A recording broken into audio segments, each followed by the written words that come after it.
How I met my fiance. We went into our story like right when we first made YouTube. And so we decided it was probably time that we rehaul and retell our story. Let's see how well we remember. Let's start. Okay. To the point, and we'll give advice in the end. All right, so we are a modern love story, I like to say. Just for information, we're engaged now. We have been together for how many years now? Like over 2 years? Almost 2 years in April. Almost 2 years in April. Mm-hmm. So engaged for a year.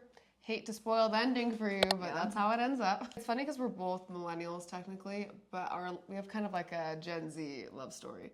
So yeah, we do. We met on TikTok, which I would say is kind of a new lesbian dating app these days. So I basically posted a TikTok. It was to that like, it's me, hi, I'm the problem, it's me. Taylor Swift. What is it called? Trend, that Taylor Swift trend. Back in 2022. I had just gone through a breakup, I think like 3 months prior. So it's pretty fresh. And in my hot girl era, you know, posting, being single, being toxic, whatever. I, on the other hand, was single for a while now, maybe a year. I was in the stage of my life where I didn't really care to go and find someone to date. I was just like happy with myself, just focus on working as a content creator on TikTok, and that's where I was emotionally. Yeah, I wasn't looking is the question. I wasn't looking.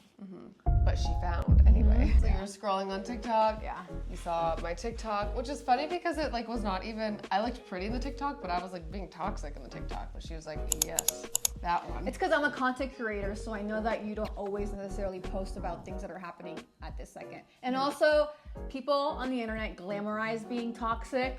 So, I mean, there's so many variables. So the content gets good engagement as well. Yeah, I didn't take your video to heart. I mean, it was true, but... We're all the problem eventually. Anyway, so she commented on it. She said, you are rose emoji. Are you confused at what to do in the bedroom? Or do you miss our viral kissing challenges? Either way, have we got the place for you, our Patreon. Our Patreon will give you confidence in the bedroom. And we post kissing challenges every other week. So if you're interested, head on over to Patreon. We post every Sunday. Which did catch my eye because whoever uses the rose emoji and also like as a compliment. So I was like, oh, interesting. Yeah. Clicked on her profile. I was like, wow, this girl is beautiful. Like exactly my type. Brown, your type. Yeah, you looked like the girl from El Dorado. Oh my God. I was obsessed with growing up. And I was like, wow. And what do you know? Peruvian. So for me, obviously I was scrolling on TikTok looking for content to make. And this beautiful blonde girl wearing gym clothes, just my type, pops up on my For You page, and I'm like, wow, she's so beautiful. And then she smiled, and I was like, Asha's the most beautiful smile I've ever seen. How could you just scroll away from this? I think everybody could agree. It's like perfect. It deserves to be at dentist offices. You should be a smile model. I should. Wasting those good teeth. Anyways, I was drawn to her, but once again, like I didn't expect for her to reach out. I wasn't expecting to get a relationship out of it. Didn't even expect you to reply. So I just felt compelled to leave a comment. Why? I don't know, because it doesn't make sense. It was a viral video, like 60,000 likes, and there's like 1 million people drooling over Ash. I just didn't think she would reply, but for some reason I wanted to comment, which is weird because it doesn't make sense, but I commented. There's a lot of things that don't make sense. I had like kind of been talking to girls, and then I was like, no, I just need to take some time to just be single and just work on myself. So I wasn't actively trying to talk to girls either. And it's funny because I even had multiple like pretty girls who were reaching out to me, who were hitting on me in my DMs, and I just didn't really care to be interacting with them really. Yeah. But for some reason, what? I think I was trying to date a guy. I think I was dating a guy. Oh yeah. I was dating a guy. Really dating I forgot. I don't remember. Well, we weren't ever really dating like officially. You were trying to date a guy. That's so funny. That's what I was doing. I was trying to be bisexual. That sucks. Not even the money was enough. That's how low I was in life, guys. I was trying to date a guy. It's a long story. It is long. Anyways, it's not what it sounds like. It was like a kink BDSM fetish relationship. It's not normal vanilla relationship. But anyways, that's for a different time. Yeah. Anyway, you know, you can call it fate, you can call it the universe, meant to be, whatever. Both of us, for some reason, felt drawn to each other, even though it didn't really make sense with our circumstances. Because she literally reached out to me after I replied back to her, Then we like followed each other, and she slid in my DMs with a hey, no M marks, nothing, just hey, which is like the biggest turnoff to me, and not something that I usually reply to. No effort. No, I gave zero effort. I know, but you're just lucky that I was just super drawn to you. That's why I gave zero effort, because guys, we say this on our Patreon. I say it all the time. If someone's not into you, it doesn't matter how much effort you give, they're most likely not going to be into you, at least genuinely. Some people, if you do all this stuff, then they start getting into you, but they're getting into what you're doing for them, not you as a person, okay? So I am wise enough to know that. So I knew that if I gave as little as effort possible, and if she replied, then she's really interested in me, because I gave nothing. And that was my strategy. I wouldn't necessarily recommend that. It worked for us. It did. Yeah, I honestly, yeah. I don't know if I recommend it or not, because it worked for me, but I see why you wouldn't. If you would have commented something else, or like messaged me something else, I would have been more interested impressed at the very by me. beginning. Yeah. It would have left more of an impression. But by the end of the day, we're having these deep conversations, and so you did leave an impression regardless, I guess. I caught on her little line. Yep. I was line going and fishing. sinker. I'm like, you know what? I'm just gonna fish here and see. And I said, okay, I'm not gonna sit here and be like, how's your day? What do you like? What's up? I'm like so tired of that. Don't do so that. I just was like, I replied to you the same way I would reply to someone on a dating app, which is to look through your profile, to find something to comment on, and then get you talking. And that's why I was like, wow, this girl really likes me, because I could tell that you looked at my content and took the time to look at my TikTok. And I was like, smitten. I was like, oh my God, this girl really likes me. I took a screenshot and I sent it to, I think, Gaia, my friend. And I was like, look. And she's like, oh my God, this girl's so into you. And I was like, I love that, because so many people are trying to be cool. And so many people are trying to be like nonchalant. And that's a turn off to me. And the fact that you weren't in a world where people are, and it goes against being cool, I was like, that's hot. See, I used to be more like that. And then actually, as I got more confident in myself, I was just like, I'm the whole package. So if you don't want it, then don't take it. But I'm not going to, I don't know. Yeah. I don't want to waste my own time. I love that about you. Thank God you changed. You messaged me talking about my zodiac. You were like, what's your zodiac? Or guess mine. Guess mine, Miss Astrologer. Yeah. Something flirty like that. Yeah. And I was like, shit, I just do this shit for fun. I'm not an astrologer, but I'm a good guesser. Okay, so I guessed wrong. You got my number. I got your number. I think I got your number because I sent you an audio message because I just like audio messages. And I was like, hey, Ashley. And you immediately shut me up. You're like, I don't like to be called Ashley. Call me Ash. And I'm like, damn, that sounds personal. I just hate it. It's literally been called Ashley B my entire life. I could tell you hated it by how you told me like not to call you that. It is like the most white girl name in the entire world, and I just don't like it. I like white girls. I love you. You're a white girl. That's true. Yeah. I don't even remember that. That's funny. I'd never forget because I was like, whoa. Noted. Okay, damn. I've never had anybody correct me like that. Really? About a name. I don't remember correcting you. You corrected me. I corrected you like sternly? It felt sternly to me because I've never been corrected, but maybe it wasn't. But for me, it was. I never met people that care so much about their names like that. Anyway, so we were talking and we had deep conversations. I wooed her mind with my depth and wisdom. Okay, you guys probably know if you're out here dating, it's so annoying to just be starting to meet someone. You have to start completely from scratch. And usually there's just so many surface level conversations and I'm just bored. And that's why I already was like trying to get the conversation going because I'm like, I'm so sick and tired of all these little dumb conversations that are getting nowhere. Color? Like dumb questions that who cares about your favorite color? At this point, I don't care. If we've been talking for hours and hours on FaceTime, then I might ask you that. But like our first conversation, I don't care. You know, I just like want to get going. I love that. You're so Latina now. I know. Yeah. But that was before I was Latinified. I just was but over you would have the never bowl. You would have never expressed it that way back then. Oh, I don't know. Anyways, Ash has changed a lot. Yeah. Not as sweet as I used to be. She's not. She's just real. Or maybe I'm the same that I used to be, but I'm more open with saying it instead of like, trying to be nice about it. Yeah. Free to be. Yeah, exactly. So back to the story. We had intimate conversations, deep conversations, like personal development kind. Because I'm very much into that. And back then I was really into it. Yeah. So Ash got wooed. Me too. And I basically was like, when can we have our FaceTime date? Like, damn, I was so bold. I gotta give myself credit because old me would have never done that. I was too cool, I was too shy, but I was too shy, but I wanted you to think I was too cool, but really I was too shy. Oh, yeah, that's how I would come off to people back then. I'm not too cool, I'm just shy, so I look too cool, you know? So I asked her out on a FaceTime date, and you were like, wow, so fast, or wow, I forgot your reply, but it was a little bit thrown back. Not in a bad way. I guess I'm like, wow, you're bold, okay. Like, great, we're not gonna just sit here and text forever, that's nice. Yeah. You're probably relieved, baby. I was relieved. Except for the timing of it. That was the only thing that was not relieved. Baby was busy being a hoe. I had to go to a Halloween party and get really drunk first. And then... Meanwhile, I stayed home working. Wow. Like a wifey. We started talking like a couple days before Halloween. And then October 27th. Yes. And then I ended up going to this party. And so I was like, we scheduled the FaceTime date for the day after the party. But I got so much more drunk than I expected to.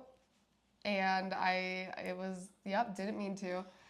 And then the next day I was so hungover. And I was like, I do not want my first impression with this girl of us like on the You missed phone. the part. She ghosted me for like 5 days before the Halloween party because you were moving a bed or something like that. And then you just disappeared. Yeah. See, I wasn't fully healed yet. I used to be a hardcore avoidant, okay? And as you'll see in the coming story, as things unravel, that didn't go away right away. But yeah, I was also avoidant. But I had a desire to not be an avoidant. Yeah, me too. I think that's why it was good. Right person, right time. Because we were both avoidants, like ready to retire that way of being. Yeah. You know, and it took work. Too old for this. Yeah, it took work for the both of us. Yeah. But yeah, so. Anyway, so I basically can't. Well, I don't even remember that timeline. So I just didn't talk to you for a few days, and then I was so. Like, and then you like popped out of the blue, and you were like, "Thank God I've dated avoidant people before, so it's just like another day in the park." You know. You dated worse than me. So way worse, but I'm used to it. As sad as that may be. So you popped up, and you were like, "Oh, excuses per usual, right? That's what they do." But you were saying how you appreciated that I like expressed and was actually like open with you about what was happening. Yeah. She did clean it up, and I appreciate that. Instead of pretending that it didn't happen, right? Like people do that. They just, a really bad avoidant will just pretend it didn't happen and be like, and make you feel crazy. Yeah, and then you feel crazy for bringing it up. Yeah. Because it feels like, oh, is it too late to bring it up? I don't know, whatever. So you brought it up, and I acknowledged you for that. I thought that was a green flag. Because shit happens, okay? We all ghost people here and there. Yeah. But it's about having the courage and the humanity to clean it up. And that means reaching out, hey, totally stop talking to me the last 3 days. This is what's been happening. I think I even said like I'm still interested in you. Like I want you to know I'm still interested in you or something like that. I don't know, but I don't know. I'm sure I liked it. Something long enough that it made you realize, like made you think that okay, yeah, she still likes me. Anyway, we end up doing a FaceTime date. Finally! Yeah. And I was so nervous. I was so nervous. I was literally shaking like a lamb. Oh, little lamb baby. Yeah. It's so funny because I didn't know what you liked, and in my experience at this time, you always make fun of me. You called me Slim Shady back then. I am a femme that's attracted to femmes, and I was having a hard time finding other femmes that also liked femmes. In my experience, and from what I had perceived, most femmes liked more masculine girls. So I was like, okay, I guess I have to dress a little bit more like a gay, a little bit more masculine. I felt that same pressure. Yeah. Because I saw your ex, and I'm like, first of all, I couldn't believe that you were dating another white girl. I was like, what? A white girl likes another white girl? It's so rare. It's so rare. Usually they're into something exotic that's not white. So I was like, I didn't believe it. I'm like, I don't believe it. Maybe she just hasn't like been around exotic people.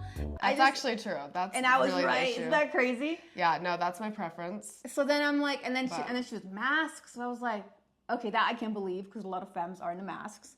Yeah, you and my ex are complete opposites, like look-wise. Yeah, But then And personality. my friend Gaia, because that's my homie, she was like, no, you gotta dress femme because she loves femmes.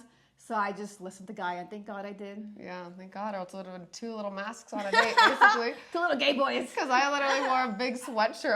I was overthinking my outfit so much. I think I changed like 3 times, and I finally just ended with like a champion hoodie Now or that something. I know you, I should have just shown my titties, and that would have been That would have been a fine. steal deal. Well, just wear a shirt like that. Yeah. Yeah. So that's kind of really funny because now I know she's really not into masks. Like, she does not like that. And that was like the worst outfit I could have chosen, but you still liked me, I guess. I mean, you were just wearing a hoodie. A femme in a hoodie is still a femme. I laugh. Okay, I make fun of Ash because she can literally dress like a mask, but this face is just so feminine. My ex would say the exact same thing. Your You personality. guys are just like, you just literally, multiple people told me this. You just can't look masculine whether you try it or not. You still look like a femme. Thank God. Yeah, lucky for me. Lucky for me? What do you mean lucky I know for I'm you? saying lucky for me because I still looked feminine to you and you were, Yeah.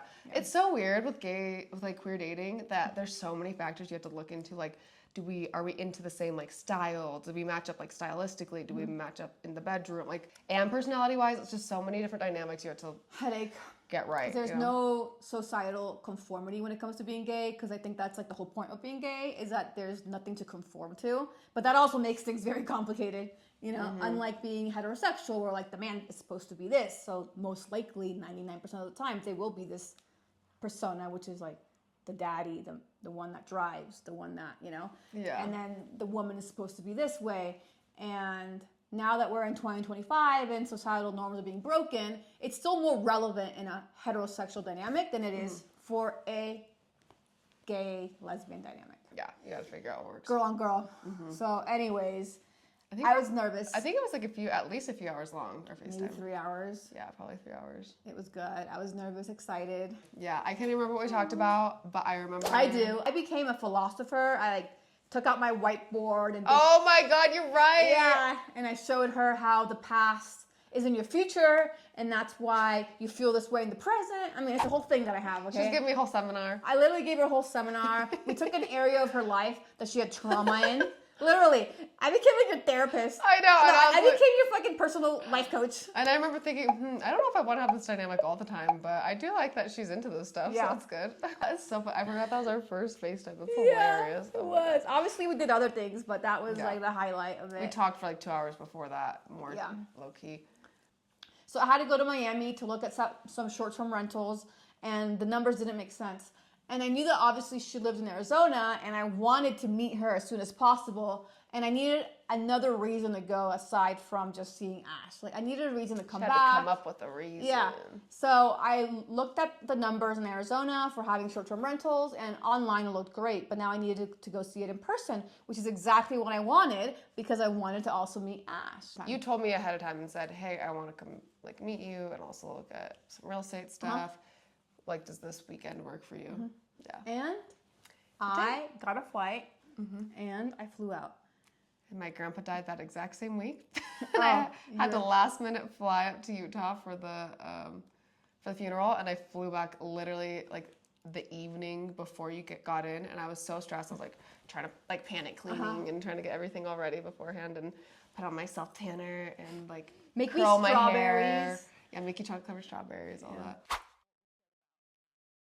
If you're gonna reach out to a girl anywhere on Instagram, on TikTok, on dating apps, even if you're like in person, try to find something about them, something that they're interested in, something on their profile, something that they're currently doing in that moment or whatever that you can comment on and start a conversation with. The hey is just like if I had said nothing, if I'd just been like, hey, like what would you have said? Like you just would be like having to come up with, it's just so much easier to start with a flow of conversation and get you guys into a convo. I agree. There has to be someone that's willing to start it off the way you did. Because if you would have said hey to me first, I would have gone out of my way to keep the conversation going and showing you that I have interest. I guess my way of showing you I had interest was that I went out of my way to message you. Yeah. You know? But I'm just that's saying, vulnerable. It is vulnerable. I'm just saying that's my piece of advice. Yeah, okay. If you had a piece of advice. I get it. No, I get it. Okay. So my piece of advice would be to reach out to the person that you have a crush on. Reach out. Don't be too cool. Don't be too shy. Don't be too scared, because If they like you, it's gonna work out. And if they don't like you, it's not gonna work out. The more times that you work that muscle of reaching out to chicks, I feel like so cool, chicks, to women, the more that you will get used to the no's. Yeah, also if you say something so stupid, if they're into you, they'll think it's cute. Yeah. And if they're not, then they won't, and then you just know, okay, moving on. Yeah. And look, not everybody's gonna like me, not everybody's gonna like you, not everybody's gonna like Ash. That's just part of life. It's about finding the ones that like you. And that's all that you should be focused on. Not the ones that don't like you. Because there's plenty of those, trust me. Especially for me too, you know? So just work on getting more yeses, but that also means you gotta get some no's. Yeah, just ignore those. Yeah, Put them in the past. I'm glad for all the no's I got, because I got this one, yes. Yay. Right? Yep. Yeah, you did. Mwah. Forever yes. Okay. Alrighty, we'll tell you the rest of our story in part 2, but just thought we needed a little refresh. Yeah, refresher. Please drop your questions in the bottom. And if you want to check out our series, our actual vlogs, a day into our lives of being a stay-at-home femme. Dating a student pilot, or I'm not a student pilot anymore, a flight student, then yeah. Here we are. Go check it out. Go Love check y'all. it out. Ciao, ciao.